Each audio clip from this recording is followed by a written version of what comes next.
구약성경 창세기 2장 1절에서 3절 말씀입니다. 1절에서 3절까지 다 함께 읽겠습니다. 천지와 만물이 다 이루어지니라. 하나님이 그가 하시던 일을 일곱째 날에 마치시니 그가 하시던 모든 일을 그치고 일곱째 날에 안식하시니라. 하나님이 그 일곱째 날을 복되게 하사 거룩하게 하셨으니 이는 하나님이 그 창조하시며 만드시던 모든 일을 마치시고 그 날에 안식하셨음이니라.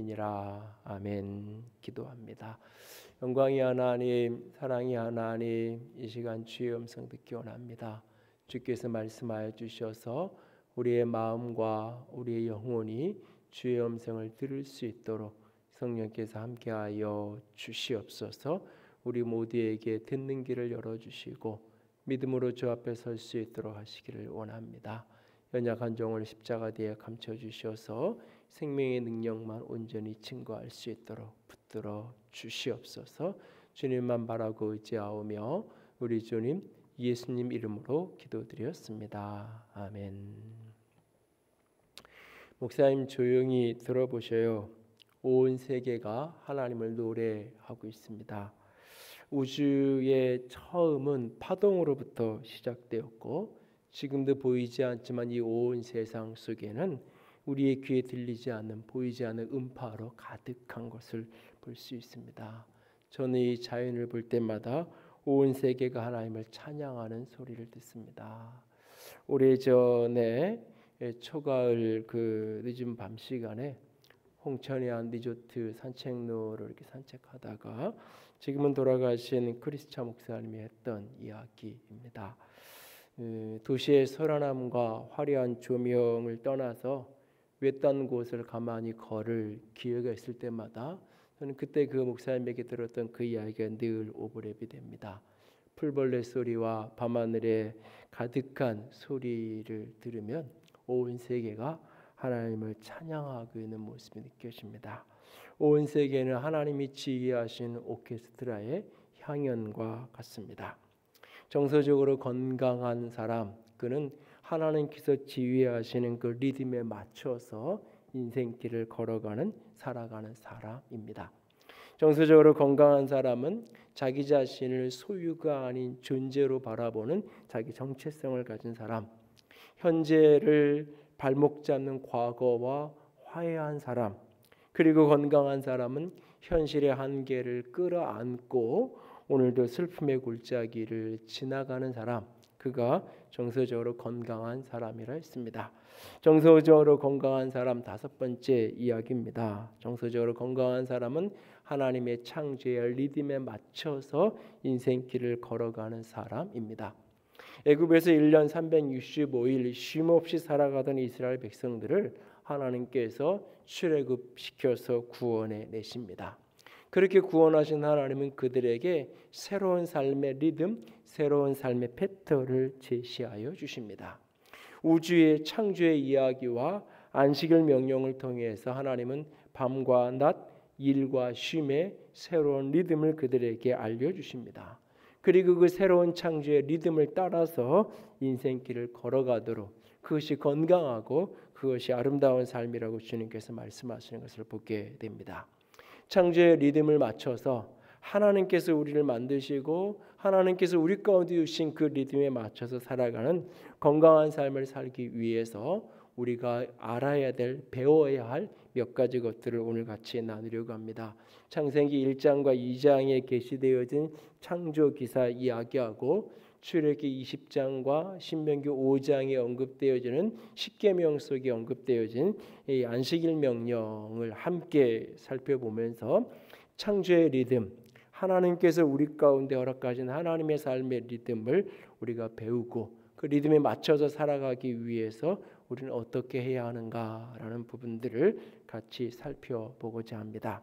첫 번째로 우리가 창조의 리듬에 맞춘 건강한 삶을 살기 위해서는 멈춤으로 신뢰를 배우는 것에서부터 시작해야 합니다. 멈춤으로 신뢰를 배우십시오.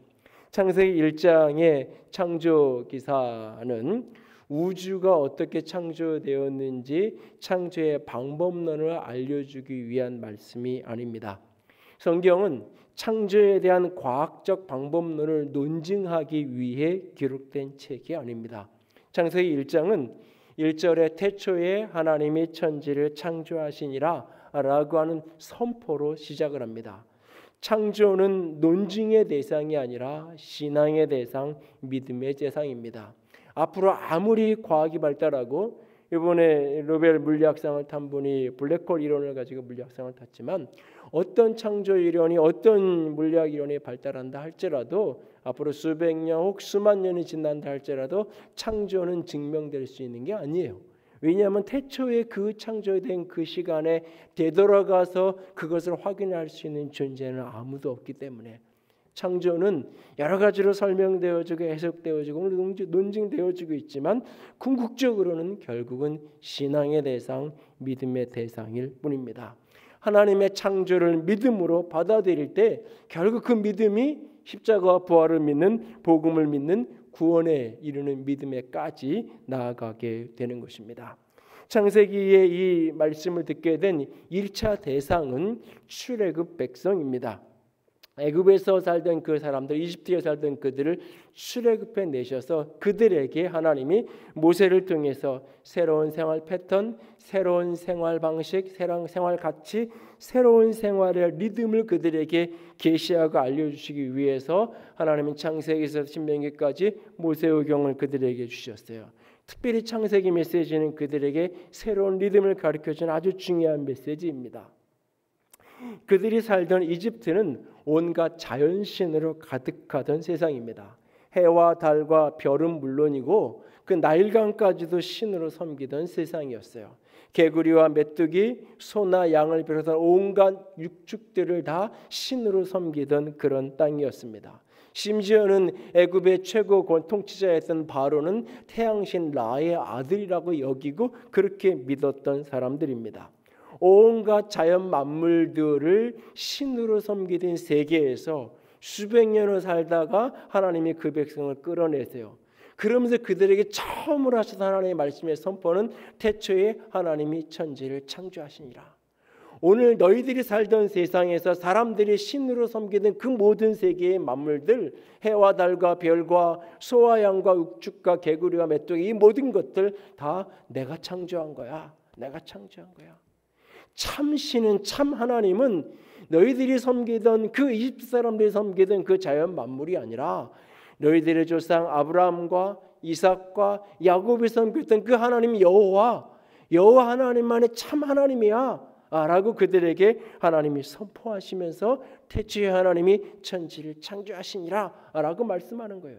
너희들 내가 만든 피조물들을 섬기는 그런 신앙을 하는 그런 신을 섬기는 사람이 될래? 아니면 그들을 창조한 나를 믿는 사람이 될래? 라고 사실 하나님이 그들에게 묻고 계신 거예요. 나아가 창세기의 이 말씀은 새로운 시간 계산법을 통한 새로운 생활 리듬을 제시하고 있어요. 오늘 창세기 1장을 보면 하루의 시작이 어떻게 되나요?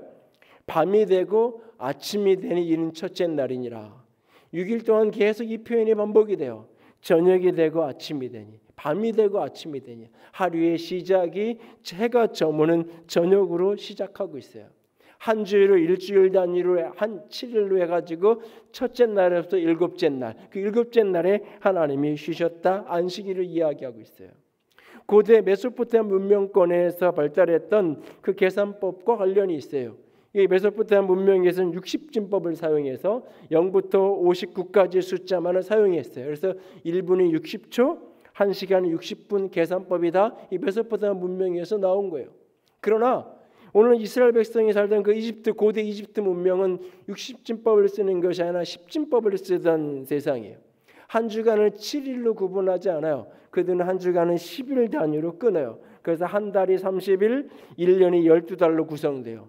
하루를 낮과 밤으로 해서 12시간으로 구분을 하고 살았어요. 하루의 시작은 동트는 데서부터 시작됐던 사람들이에요. 그런 세계에서 하루의 시작은 동트는 데서부터 시작이 되고 한 주간은 10일 단위로 끊어지고 이런 세계관 속에서 늘 살아오던 사람들을 하나님이 끌어내시면서 전혀 다른 패턴의 사고방식을 그들에게 주고 계시는 거예요. 해외여행을 다녀보신 분들은 경험하지만 그 몇 시간의 시차조차도 적응하는데 때로는 며칠이 걸리는데 오늘 전혀 다른 생활 패턴을 그들에게 하나님께서 제시하고 계세요. 하루를 저녁으로부터 해 지는 데부터 시작하는 생활 패턴, 그것이 하루의 시작이라고 하는 생활 패턴. 일주일의 하루를 구별해서 아무 일도 하지 말라는, 365일 노예를 살던 하루도 쉬는 날 없이 살던 그들에게 하루를 딱 떼서 아무것도 하지 마. 아직 이거 굉장히 파격적인, 오늘날 주일날 하루 사무실 문 닫고 식당 문 닫는 것하고 비교할 수 없는 아주 파격적인 형태의 명령을 하나님께서 그들에게 주고 계세요. 아마 이 말씀을 처음 받았을 때 이스라엘 백성들은 엄청난 충격이었고 굉장히 이것을 받아들여서 그 패턴에 자신을 적응시켜 가는데 많은 어려움들이 분명히 있었을 거예요. 출애굽기 20장 10절에 10계명의 문맥 속에서 하나님 이렇게 말씀하세요. 같이 읽습니다. 일곱째 날은 내 하나님 여호와의 안식일인즉 내 아들이나 내 딸이나 내 남종이나 내 여종이나 내 가축이나 내 문 안에 머무는 객이라도 아무 일도 하지 말라라고 말씀하세요. 월급 받을 때는 쉬는 날이 많을수록, 빨간 날이 많을수록 좋아요. 근데 어느 날 월급을 주는 입장이 되는 순간 전혀 다른 느낌에 왜 이렇게 1년 12달 노는 날만 많은지 모르겠는 이런 모습이 되고 말죠. 그런데 하나님이 오늘 자기 자신뿐만 아니라 너희 집에 있는 아들과 딸들, 남종과 여종들, 심지어는 가축들조차도, 심지어는 잠깐 집에 와서 머무는 객들이라도 아무 일도 하지 말라라고 말씀하고 계세요. 아무 일도 하지 말고 멈추라고 얘기해요. 그럼 어떻게 살라고? 내가 멈추고 있는 날 하나님이 일하신다. 이 멈춤을 통해서 하나님이 일하시고 하나님이 나를 돌보신다는 것을 배워가는 거예요. 멈춤을 통해 신뢰를 배우는 거예요. 하루의 시작이 동트면서 내가 뭔가 일을 하면서 시작이 되는 게 아니에요. 하루의 시작이 해가 지는 밤으로부터 시작이 되는 거예요. 고대 사회의 밤이 되면 할 수 있는 게 아무것도 없는 시간이에요. 모든 것이 멈춰져 버려야 되는 시간이에요. 하루의 시작이 내가 아무것도 할 수 없을 때에 시작하는 거예요. 우리가 멈추어서 아무것도 할 수 없을 때 하나님이 하나님의 일을 하시는 거예요. 그 하루의 시작을 우리의 일로 하는 것이 아니라 하나님이 나를 돌보신다는 믿음으로 하루를 시작해 가는 거예요. 밤은 멈춤을 통해서 잠드는 시간이에요. 잠은 멈출 줄을 모르면 잠들 수 없어요. 불면증은 멈추지 못하는 거예요. 온갖 생각들과 온갖 것들이 마음에 가득해서 그것이 멈춰주지 않기 때문에 잠들 수 없는 거예요. 그래서 어떤 의미에서 멈춤은 신뢰고 믿음이고 멈추지 못하는 것은 불신이에요. 저는 시편 127편을 참 좋아해요. 그중에서 특별히 127편의 2절은 같이 읽을까요? 너희가 일찍이 일어나고 늦게 누우며 수고의 떡을 먹음이 헛되도다. 그러므로 여호와께서 그의 사랑하시는 자에게는 잠을 주시는도다 라고 말씀하세요. 예배 시간에 졸고는 딱 생각나는 졸더라도 나오는 게 나아요. 그런데 이 말씀은 사실은 그런 의미가 아니라 이런 뜻이에요. 표준 세번역은 이렇게 번역해요. 주께서 사랑하시는 자에게는 그가 자는 동안에도 복을 주신다. 그걸 현대어 성경에는 잠자는 중에도 필요한 것을 마련해 주신다. 카톨릭과 같이 번역해놓은 공동 번역 성경에는 잘 때에도 배불리신다. 아이들을 키우는 어른들이 하는 이야기죠. 애들은 자면서 커라고 얘기하죠. 아이들이 잠을 푹 자고 깊이 자고 잘 잘 때 대부분 그 아이들이 병실례도 안 하고 건강한 아이인 경우가 많아요. 자면서 크는 거예요. 워런 버핏은 잠자면서 돈 버는 방법을 찾지 못한다면 죽을 때까지 일해야 된다 이런 얘기를 했다고요. 유진 피터슨은 우리가 잠들어 있을 때 하나님은 일하신다라고 그런 이야기. 오늘 믿음을 배워가는, 신뢰를 배워가는 게 뭐냐면 내가 멈추는데, 내가 아무것도 할 수 없는데 그 시간에 하나님이 나를 돌보신다는 걸 믿음. 하루를 밤으로 시작하는 거예요. 무엇인가 내가 열심히 해야 되는 것이 아니라 멈추어 있는데 하나님이 나를 위해서 일하시는, 그 하나님을 신뢰하는, 일주일 내내 근데 하루를 멈추어서 놓는 거예요. 이게 직장 생활하고 일주일에 하루를 쉬어도 월급 똑같이 나오니까 일주일에 하루를 쉬는 게 부담이 없고 쉬는 날이 더 많았으면 좋겠지. 쉬는 만큼 내 월급이 준다. 이번 달에는 공휴일이 이렇게 많았는데 그 휴일이 많은 만큼 내 월급이 다 이렇게 줄어든다라고 생각을 하면 이게 생각이 많이 복잡해지는 거예요. 그러면 나 그냥 일할 테니까, 출근할 테니까 나 돈 달라고 그럴 분들 꽤 많이 어쩌면 있을 거예요. 근데 농사를 짓거나 뭔가 이렇게 다른 일을 할 때는 내가 쉬는 만큼 손해가 나고 쉬는 만큼 벌 수가 없는데 해야 되잖아요, 때로는. 근데 그걸 멈추라고 이야기하는 거예요. 멈추는데 하나님이 돌보신다고. 하나님이 돌보신다고. 멈춤을 통해 신뢰를 배워가는 거예요. 신뢰가 있을 때 멈출 수 있는 거예요. 잠자리에 누워서 몸은 잘나고 누웠는데 이 정신이, 생각이 멈추지를 않잖아요. 온갖 일들, 내일 처리해야 될 일들, 하루 동안 겪었던 수만 가지 생각 때문에 머리가 쉬지 못하고 멈추지는 않잖아요. 그러니까 밤새 그냥 그렇게 밤을 지내고 말잖아요. 멈추지 못하니까 잠잘 수 없는 거예요. 멈출 줄 아는 것, 멈출 때 하나님을 향한 신뢰를 배워가게 되는 거예요. 오늘 하나님이 주신 삶의 리듬 가운데 하나는 멈춤으로 신뢰를 배우는 거예요. 어찌 보면 왜 잠이라는 시간을 만들었을까 싶지 않아요? 그냥 인간 수명을 뭐 요즘에 100세라고 얘기하면 100세까지 하지 말고 한 70세를 끊어놓으시고 그냥 내내 깨어있게 하면 또 어땠을까? 여러 가지 생각을 해봐요. 하나님은 우리가 멈춤을 배우기 원하시는 거예요. 그 속에서 신뢰를 배우고 믿음을 배워가는 거예요. 오늘 창조의 리듬을 따라서 건강하게 살아가기 원한다면 멈춤을 통해서 낮과 밤 한 주간의 이 흐름을 통해서 하루를 멈추고 밤이 되면 멈추고 이 멈춤을 통해서 하나님을 향한 신뢰를 배워갈 수 있기 원합니다. 두 번째로 창조의 리듬을 맞춰서 건강하게 살아가려면 감탄함으로 안식하는 것을 배워야 됩니다. 감탄함을 통해서 안식을 배워가야 합니다. 일곱째 날 하나님께서는 일을 멈추고 안식하셨다고 말씀하세요. 오늘 2장 2절에 하나님이 그 모든 일을 마치고 그치고 일곱째 날에 안식하셨다. 3절 끝에도 일곱째 날에 그날에 하나님이 안식하셨다라고 말씀하세요. 하나님이 7일째 되는 날 안식하셨기 때문에 하나님이 우리에게도 7일째 되는 날 안식하라고 말씀하세요. 출애굽기 20장 21절 말씀이에요. 같이 읽습니다. 이는 엿새 동안에 나 여호와가 하늘과 땅과 바다와 그 가운데 모든 것을 만들고 일곱째 날에 쉬었음이라. 하나님이 그날 쉬었으니까 너희도 쉬어라 라고 이야기해요. 우리가 쉬어야 된다는 것은 이해가 돼요. 경험적으로 이틀만 잠을 못 자도 이게 삶이 엉망이 되잖아요. 일주일에 하루를 쉬지 못하고 한 달 내내 1년 365일 쉬지 않고 일해봐요. 한 2, 3년만 그렇게 일하면 반드시 병들어요. 그것도 죽을 병이 들어요. 그래서 누군가 개업을 하고 이렇게 특별히 가게 음식점에 이런 것을 창업을 했을 때 너무 잘 돼도 쉬는 날 없이 365일 하면 돈은 버는데 3년 안에 반드시 건강에 문제가 오게 돼 있어요. 이게 경험 법칙이에요. 사람. 그러니까 쉬라는 말이 이해가 돼요. 근데 하나님이 쉰다? 하나님이 쉬셨으니까 너도 쉬어라? 하나님이 뭐가 피곤할까? 하나님이 창조할 때도 그냥 말씀만으로 창조하신 거예요. 빛이 있으라면 빛이 그냥 생긴 거잖아요.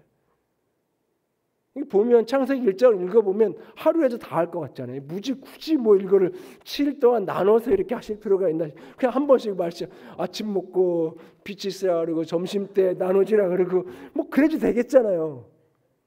그냥 본문 읽어만 그냥 단순하게 읽으면. 근데 하나님이 피곤하셔서 쉰다는 이 의미일까? 하나님이 쉰다, 하나님이 안식한다는 게 무슨 뜻일까? 성경은 종종 안식을 죽음하고 연관을 시켜요. 안식한다, 쉰다, 죽는다, 천국에 간다, 같이 연결되어 있어요. 그래서 안식을 배우는 것, 그것이 천국에서의 삶을 연습하는 것이고 천국에서의 삶이 어떤 것인지를 사실을 배워가는 거예요. 요한계시록 14장 13절 말씀 같이 읽습니다. 또 내가 들으니 하늘에서 음성이 나서 이르되 기록하라. 지금 이후로 주 안에서 죽는 자들을 복이 있도다 하시매 성령이 이르시되 그러하다. 그들이 수고를 그치고 쉬리니 이는 그들의 행한 일이 따름이니라 하시더라. 예수 안에서 죽은 사람은 복 있는 사람이에요. 왜냐하면 그들이 인생을 살면서 모든 인생의 수고를 그치고 이제는 쉬어도 되니까, 이제 안식에 들어가기 때문에 참 복받은 사람이다라고, 천국 갔으니까 복받았다고 말하고 있어요. 그런데 거기에 다음에 천국 갔는데 쉬는데 무엇인가 따라오는 게 있어요. 그가 행한 일이 따라온다. 그가 이 땅에서 살았던 삶의 결과가 그 뒤를 따라온다. 이것이 단순히 멸관 하나, 메달 하나 받는 이야기가 아니에요. 그의 삶의 열매가, 그의 삶의 결과가 뒤따라온다라고 말하고 있어요. 내 삶의 결과를 즐기는 것, 내 삶의 결과를 누리는 것, 내 삶의 열매에 감탄하며 그것을 즐거워하는 것, 이것이 안식, 이것이 쉼이에요. 하나님께서 엿새 동안의 창조를 모두 마치시고 탄성을 토해내세요. 심히 좋았더라. 좋다라고 하는 하나님의 감탄사예요. 2장 후반부에 보면, 창세기 2장 후반부에 보면 하나님이 여자를 만드시고 아담에게를 데리고 오세요. 아담이 자기 앞으로 오는 그 여인을 바라보면서 이는 내 뼈 중에 뼈요 내 살 중에 살이라고 노래를 해요. 운문이에요. 시예요. 아담은 하와가 어떻게 만들어졌는지를 몰라요. 객관적 사실을 지금 이야기하는 게 아니에요. 하나님이 그를 깊이 잠재우셨고 그의 갈비뼈에 살을 채우셔서 여자를 만드셨다고 하세요. 그는 깊이 잠들어 있었어요. 어떻게 만들어졌는지를 몰라요. 근데 딱 보는 순간 이는 내 뼈 중에 뼈요 살 중에 살이라고 노래가 나오는 거예요. 하나님이 창조하시고 하나님이 지으셔서 내 앞에 두신 것을 보면서 내가 탄성이 나오고 노래가 나오고 춤을 추게 되는 것, 그게 바로 쉼이에요. 그게 바로 안식이에요. 문화심리학자 김정은 교수는 사람과 동물을 구별하는 기준점 중에 하나가 뭐냐면 감탄하는 거다라고 얘기했어요. 오직 사람에게만 있는 특성 중에 하나가 감탄하는. 그러니까 동물도 자기 새끼를 그렇게 아끼고 자기 새끼를 지키기 위해서 목숨을 바치기도 해요. 동물도. 근데 자기 새끼를 바라보면서 감탄할 줄 아는 건 사람밖에 없다는 거예요. 자기가 만들어온 작품, 자기의 손이 간 어떤 것을 보면서 감탄할 줄 아는 건 사람밖에 없어요. 왜? 사람만 하나님의 형상으로 지음받았어요. 하나님이 당신이 지은 세계를 보면서 감탄하시며 좋다. 사람도 하나님이 우리에게 지으셔서 우리에게 주신 것을 보면서 좋다. 그냥 구름이 그냥 있는 거잖아요. 그냥 계절이 지나서 나무가 자라는 거잖아요. 근데 그걸 보고 우리는 감탄하잖아요. 참 멋있다, 좋다, 감탄하잖아요. 특별히 내 손길이 또 내가 손길을 물 주고 걸어줘서 키워놓으면 더 느낌이 다르잖아요. 보고 감탄하고 즐거워하잖아요. 엄마가 아이가 태중에 생기면 태중에 임신하는 순간부터 아이를 생각하면서 감탄하기 시작해요. 아이가 발길질 한번 했다고 감탄해요. 아이가 태어나고 나서 누워있는 걸 보면서 그 아이를 보면서 감탄해요. 아이의 작은 변화 하나, 고개 하나만 돌려도 감탄해요. 놀래요. 그거 좋아요. 우리 애가 고개를 돌렸어. 나를 보고 웃었어. 웃기는 웃어요. 그냥. 그래. 애들은 시력이 제일 늦게 발달하기 때문에 못 알아보거든요. 그래서 나를 보고 웃었다고 너무너무 행복해하죠. 왜? 감탄할 준비를 하면서 바라보니까.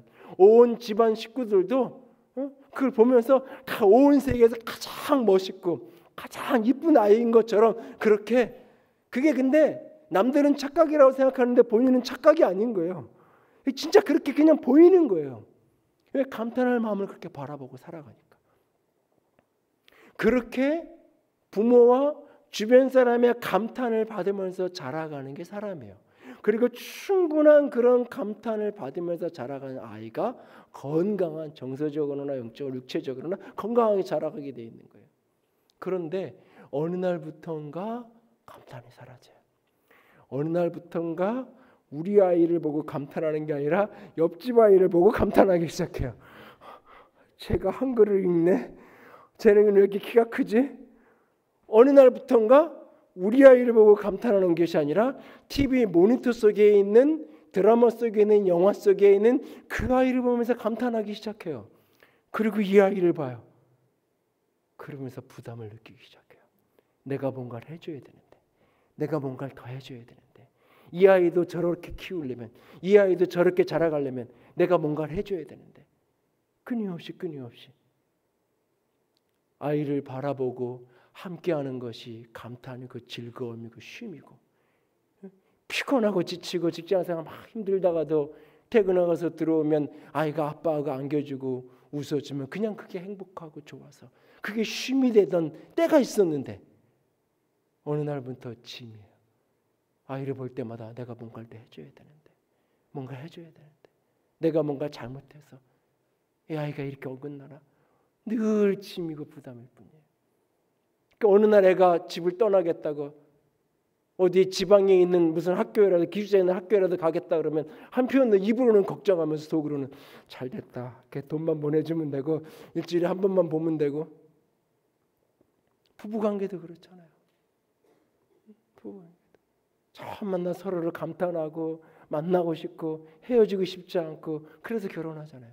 어느 날부터 주말 부부가 되면 너무 편하다 그러고 감탄이 사라지는 거예요. 왜? 비교하기 시작하면서 내게 한없이 짐이 되고 부담이 되는 거예요. 사람이. 이걸 다시 회복해야 돼요. 쉼을 얻는다는 것은, 쉰다는 것은 감탄을 회복하는 거예요. 아무리 좋은 여행지를 가고 아무리 좋은 비싼 레스토랑에서 음식을 먹어도 감탄할 줄 모르면 그것이 행복하지 않아요. 근데 바로 집 앞에 텃밭에 있는 풀 한 포기를 보고도, 그 상추 하나가 올라오는 걸 보고도 감탄할 줄 아는 사람은 그걸 보는 게 쉼이 되는 거예요. 그걸 보고 있는 게 안식이 되는 거예요. 그냥 된장국에 김치 하나를 먹어도 그게 감탄이 나올 줄 알면 그게 행복이 되고 쉼이 되고 안식이 되는 거예요. 그 순간이.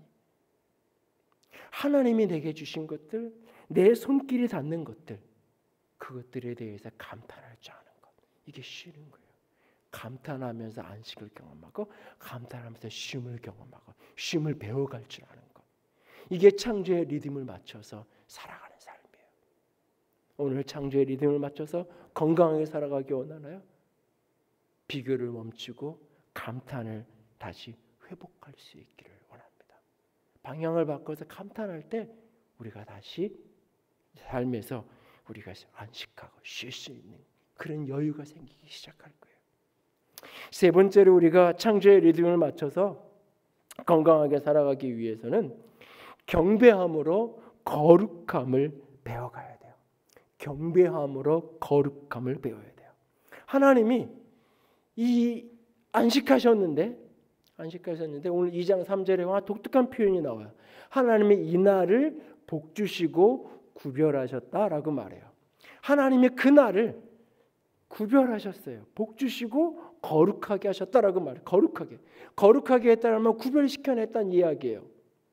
그래서 이 앞에 읽었던 출애굽기 20장 21절에 하나님이 그 날을 구별해 내셨으니까, 거룩하게 하셨으니까 그날 7일째 되는 그 안식일 날 너희들은 안식을 지켜야 돼. 그날 아무것도 하면 안 돼라고 말씀하셨어요. 그런데 신명기 5장을 가면 약간 이 안식일 명령에 대한 초점이 바뀌어요. 출애굽기까지는 안식일 명령이 요일이 중요해요. 하나님이 첫째 날, 둘째 날, 셋째 날, 일곱째 날 쉬었기 때문에 일곱째 날 안식해야 되는 거예요. 그런데 신명기 가면 안식일을 지키라는 말은 똑같은데 이유가 조금 달라져요. 초점이 조금 달라져요. 신명기 5장 15절 다 같이 읽습니다. 너는 기억하라. 내가 애굽 땅에서 종이 되었더니 내 하나님 여호와가 강한 손과 편팔로 거기서 너를 인도하여 내었나니 그러므로 내 하나님 여호와가 내게 명령하여 안식일을 지키라 하느니라. 안식일을 지키려 하는데 창조 이야기를 하지 않아요. 하나님이 일곱째 날 쉬었으니까 너희도 쉬어야 돼, 이 이야기를 하지 않아요. 구원에 대한 이야기를 해요. 출애굽에 대한 이야기를 해요. 하나님이 능한 팔과 편 손으로 하나님이 건져내신 구원의 이야기를 해요. 그런데 하나님이 이스라엘을 출애굽시킨 날이 안식일 날이어서 그날을 꼭 기억해야 돼. 기념일처럼 해방절이니까 그날을 기억해야 돼. 이게 아니에요. 하나님의 구원 전체를 기억하면서 그날을 멈추어서 하나님께 집중하라고 이야기하는 거예요. 거룩이라는 것은 구별시켜내는 거예요. 구별시켜내는. 하나님의 그날을 구별시켜내는 거예요. 하나님의 날로. 우리가 우리의 삶을 구별시켜서 하나님을 집중하고 하나님을 경배하는 날로 하루를 구별시키는 거예요. 구별시키는. 그리고 그날 왜 그렇게 구별시키는 거냐? 그날에 하나님이 창조를 기억하기 위해서. 나아가서 하나님의 구원을 기억하기 위해서. 신약교회는 안식일날 모여서 예배하지 않아요. 안식일이 주일로 대치된 게 아니에요. 사도행전을 보면 안식일에도 모이고 주일에도 모여요. 안식 후 첫날도. 초대교회는 안식일에 모이는 공동체도 있고 안식일에도 모이고 둘 다 주일에 안식 후 첫날 주일에 모이기도 하고 이게 혼재되어 있어요. 안식일이 주일로 바뀐 게 아니에요. 주일은 또 다른 날이에요. 구원이 완성된 날이에요. 8일째 되는 날이자 첫째 날이에요. 하나님의 창조가 시작된 날이자 하나님의 창조가 부활로 완성되어진 구원이 궁극적으로 성취되어진 부활의 완성의 날이 주일이에요. 하나님이 출애굽을 기억하면서 안식일을 지키라고 말씀하셨어요.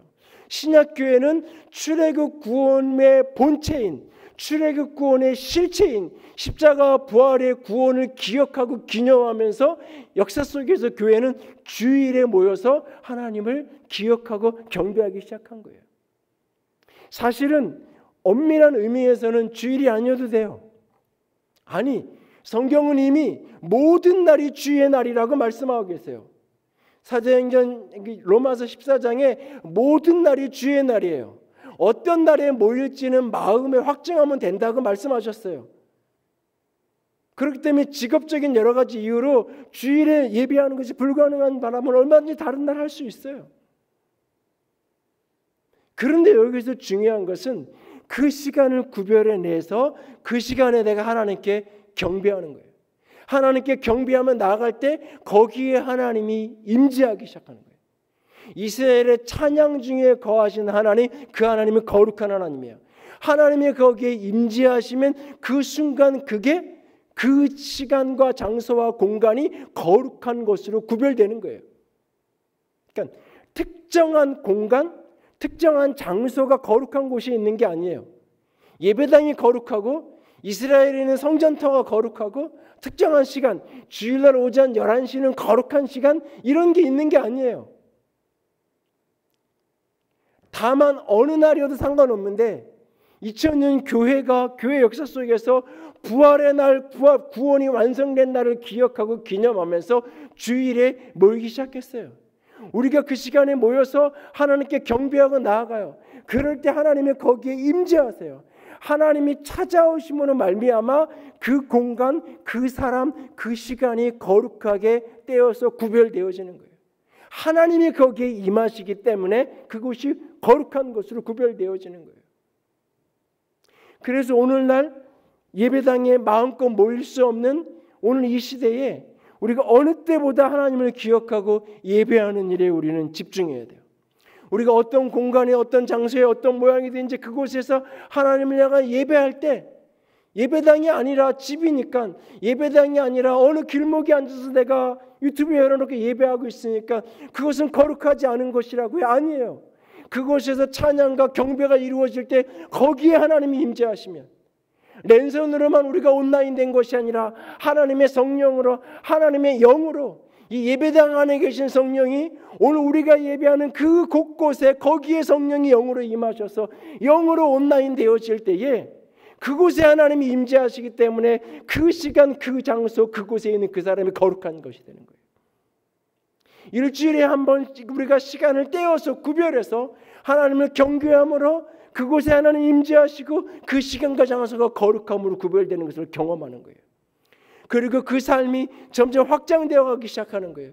그래서 1년 365일 올라가서 금토일 모든 날들을 내 삶의 현장에서 하나님께 집중하기 시작하는 거예요. 그 삶의 현장에서 무슨 일을 하든지 무엇을 하든지 이것이 하나님을 향한 예배가 되고 하나님을 향한 경배가 되도록 내 삶을 드리기 시작하는 거예요. 그럴 때 내 삶의 모든 영역이, 내 삶의 모든 공간이 거룩한 곳으로 바뀌어지는 거예요. 내가 선 곳이 거룩한 곳이니라. 그 시내산 정상에 서 있는 그곳이 거룩한 곳이라고. 여리고를 향하여 전장터로 나아가는 여호수아를 향하여 내가 선 곳이 거룩하라고. 전쟁을 앞둔 그 자리가 거룩한 곳이었고, 양을 치던 목자가 서 있던, 목동이 서 있던 그 자리가 거룩한 곳이라고 말하는 거예요. 오늘 그렇게 삶으로 예배하는 인생 전체가 하나님을 향한 거룩한 예배로 드려지는 인생. 그런데 그것이 어디서부터? 오늘 일주일의 하루를 떼내서 구별해서 하나님을 경배하고 그 경배함을 통해서 거기에서 임재하시는 하나님의 임재를 맛보고 그렇게 그 시간과 장소와 공간이 구별되어지는 것을 경험하면서 이것이 내 전 삶으로 확장되어질 때 내 삶이 온전한 거룩한 삶으로 하나님 향 예배한 삶으로 하나님께 드려지게 되는 거예요. 오늘 창조의 리듬을 따라서 하나님이 우리에게 삶의 리듬을 따라서 영적으로나 정서적으로나 육체적으로나 건강한 삶을 살아가기 원한다면 우리는 멈춤으로 신뢰를 배워야 되고 감탄함으로 안식을 배워야 되고 특별히 경배함으로 하나님을 향한 거룩함을 배워가야 돼요. 이게 단순히 예배 꼭 드려야 돼. 주일날은 반드시 어느 지방에 가서 무슨 일을 하더라도 꼭 주일 예배는 드려야 돼. 이런 차원의 이야기를 하는 게 아니에요. 더 넓은 차원에 우리의 삶 전체가 하나님께 그렇게 거룩함으로 드려지는 것을 경배를 통해 배워갈 수 있기를 원합니다. 저 여러분이 창조의 리듬을 따라서 건강한 삶을 살아가기를 원합니다. 두 가지 결론적인 부탁을 드리고 싶습니다. 하나는 1분 감사입니다. 밤마다 잠자리에 들기 전에 1분 감사를 연습할 수 있게 합니다. 폴 트루니에는 죄책감과 은혜라는 책에서 현대인들이 지나치게 일하고 피곤해한다라고 말합니다. 그러면서 그는 이런 이야기를 해요. 자신이 할 수 없는 일들로 인한 양심의 가책이 자기가 하고 있는 일들보다 더 사람을 지치고 힘들게 한다라고 말합니다. 오늘 하루를 내가 할 수 있는 일을 열심히 살았으면 그 저녁에 하지 못했던 것, 할 수 없었던 것 때문에 스스로를 힘들게 하지 마십시오. 그저 오늘 하루를 열심히 한 것으로 인하여 감사할 수 있게 합니다. 1분 감사. 특별히 오늘 청소년들이 함께 예배한다면 하루 동안 열심히 공부하고 열심히 했으면 그 밤에 더 불안해하고 내일이 어떻게 해야 될지 걱정하지 말고 그냥 멈춰놓고 편안하게 감사로 잠들 수 있게 합니다. 1분 감사를 매일 밤마다 그 잠자리에 엎드려서 연습하십시오. 두 번째는 하루를 구별하십시오. 하루.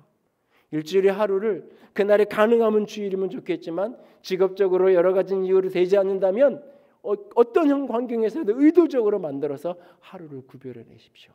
하나님이 내게 허락하신 것들을 감탄하는 날로, 하나님이 내게 주신 사람들, 내게 펼쳐진 자연과 환경들을 감탄하는 날로, 그리고 하나님을 생각하고 하나님께 경배하는 날로 일주일의 하루를 구별해 떼내십시오. 그냥 교회만 한번 갔다 오는, 예배만 한번 드리면 다는 날이 아니라 하나님 앞에서 그 날을 구별해서 하나님을 경배하고 그날만이라도 하나님이 내게 주신 것들에 대해서 의도적으로 감탄, 자녀들을 바라보든 내 환경을 바라보든 창밖의 하늘을 바라보더라도 감탄을 자꾸 연습하고 훈련할 수 있는 그렇게 하루를 구별해낼 수 있기를 원합니다. 유대인들이 자주 하는 인사 가운데 하나가 샤밧 샬롬이라고 인사를 합니다. 샤밧은 안식일로 보통 번역되는데 그 단어를 직역하면 멈춘다, 멈춤. 샤밧, 샬롬. 샬롬은 익숙하게 평강. 멈춤으로 평강을 경험하는 거예요. 샤밧 샬롬. 안식은 멈춤으로, 일을 멈춤으로, 생각을 그침으로, 멈춤으로 평강을 경험하는 저와 여러분이 멈춤을 통해 신뢰를 배우고 그 멈추어서 감탄하면서 그 속에서 진정한 기쁨과 행복을 누릴 수 있게 원합니다. 멈추어서서 하나님을 경배하면서 쉼을 넘어 거룩함을 배워갈 수 있기를 주님의 이름으로 부탁을 드립니다. 함께 찬양합시다. 하나님은 너를 지키시는 자, 너의 우편에 그늘 되시니 낮의 해와 밤의 달도 너를 해치 못하리라. 함께 고백하며 찬양하며 나아갑니다. 하나님은 너를 지키시는 자, 너의 우편에 그늘 되시니 낮의 해와 밤의 달도 너를 해치 못하리. 하나님은 너를 지키시는 자, 너의 환난을 면케하시니 그가 너를 지키시리라. 너의 출입을 지키시리라. 눈을 들어 산을 보아라. 너의 도움 어디서 오나. 천지 지으신 너를 만드신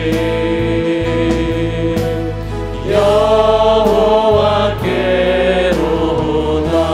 한 번 더 고백합니다. 하나님은 너를 지키시는 자, 너의 우편에 그늘 되시니 낮의 해와 밤의 달도 너를 해치 못하리. 하나님은 너를 지키시는 자, 너의 환난을 면케하시니 그가 너를 도우시리라. 너의 출입을 지키시리라. 눈을 들어 산을 보아라. 너의 도움 어디서 오나. 천지 지으신 너를 만드신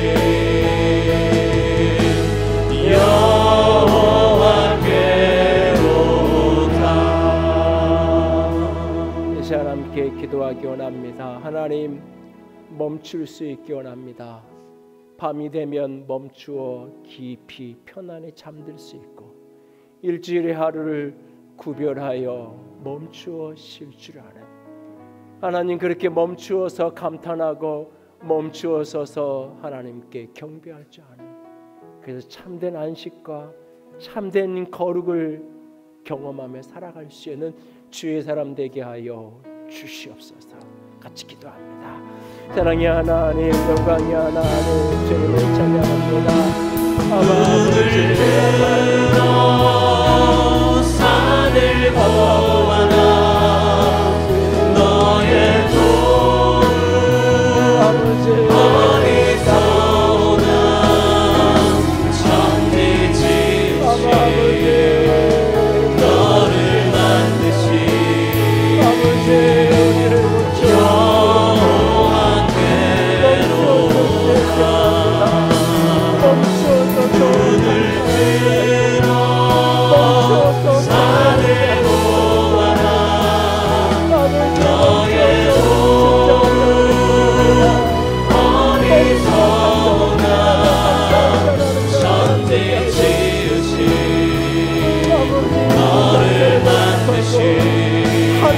구별하는 것을 배워가시고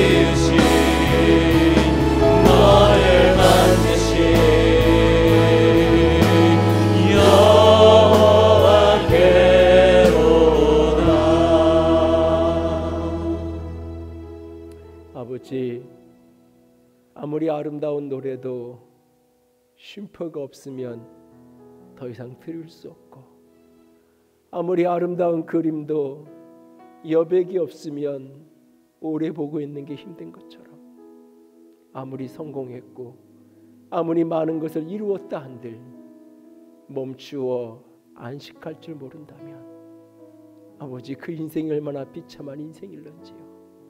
아버지, 멈춤으로 편안히 자고 멈춤으로 일주일의 하루를 구별하여 감탄하고 경배할 줄 아는 우리가 되기 원합니다. 아버지, 그렇게 안식을 배워가고 거룩을 배워갈 수 있는 우리가 되게 하여 주시옵소서. 주의 이름으로 축복합니다.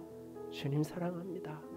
우리 주님 예수님 이름으로 기도드렸습니다. 아멘.